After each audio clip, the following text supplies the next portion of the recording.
I like what Reddick had to say about him.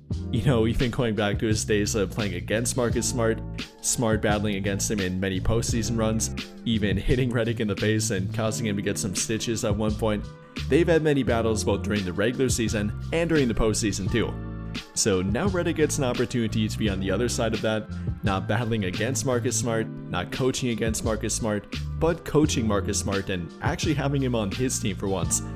And Reddick definitely is looking forward to it, talking highly about Marcus Smart's defense and him getting back to that player that he was, his leadership, his communication, even his playmaking ability, and he definitely went in pretty good detail with it. So here's quickly what he had to say about it.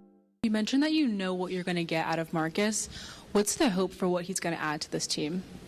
I would say toughness.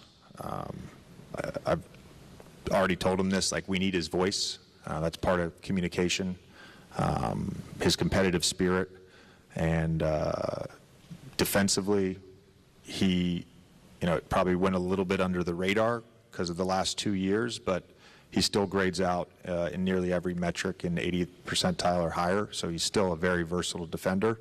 And to me, he's always been a little bit of an underrated playmaker. I think with Austin and Luka, those guys are obviously going to be primary ball handlers for us, but Marcus can be that secondary ball handler.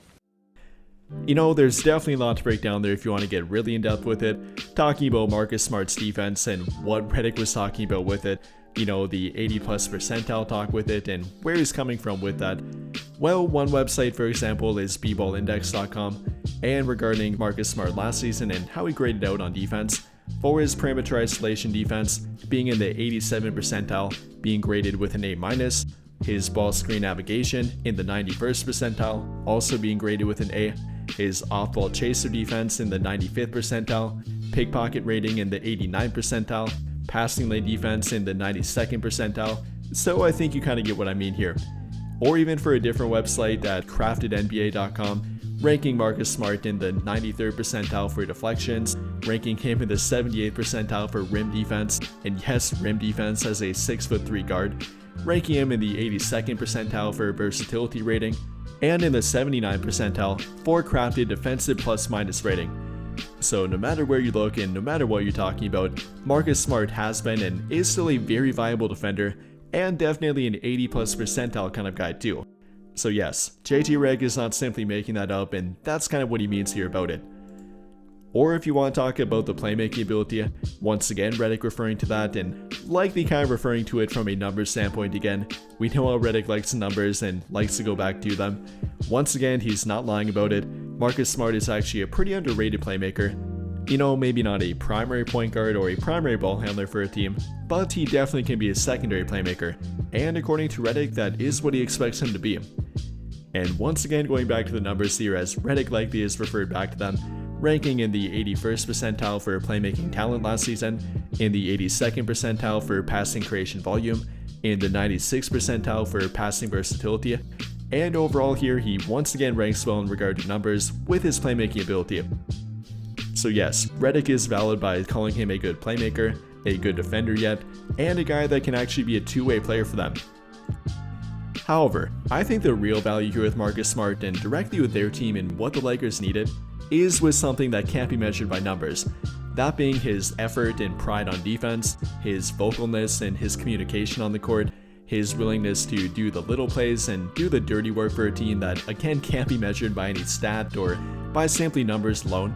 You gotta look at him from the eye test and how his nature and how his behavior, in a good way, will actually help their team out and might be the missing link for their team in that regard too.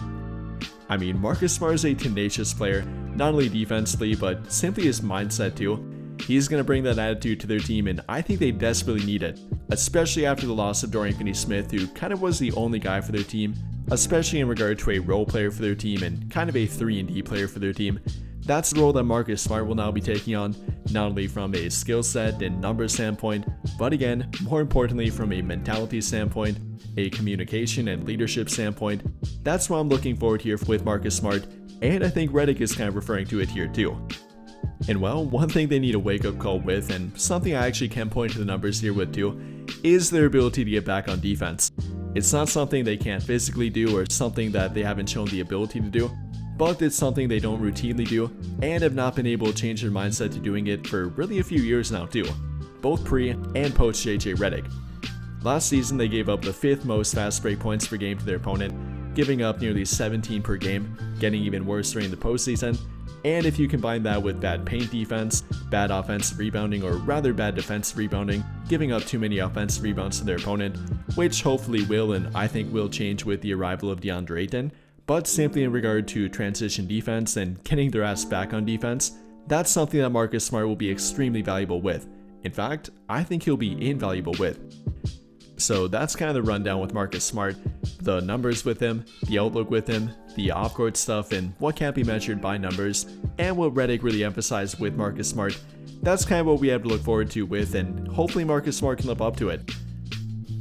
But I think that'll pretty much do it for this one.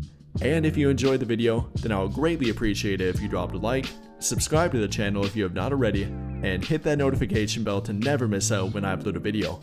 But as always, thank you for watching and have a great day or night.